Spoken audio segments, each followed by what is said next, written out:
In this brief tutorial, I'm going to show you how to automatically reframe and resize your video for different screen sizes using Auto-Reframe.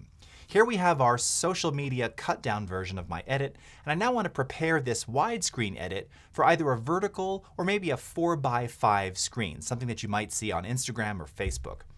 From within the project panel, I'm simply going to select my sequence, right-click, control-click on the sequence, and choose Auto-Reframe Sequence. When I do that, it's going to pull up this little dialog box for us. I can give it a name. I can choose the target aspect ratio. So in this case, either square or vertical, horizontal, or a custom one, which allows us to set the actual ratio size independently. But as mentioned, let's go to something like a vertical 4:5.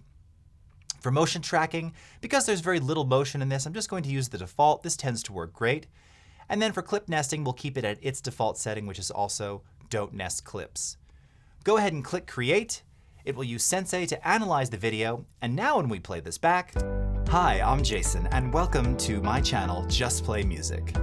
This is automatically reframed and perfectly recomposed for a 4:5 output. If you want to create another version in something like vertical, it's as simple as right-click, control-clicking, going into Auto-Reframe, choosing a new aspect ratio, creating it, and it'll do the same thing again over and over. Super easy to use and really changes the way you think about delivering content to your social networks with Auto-Reframe.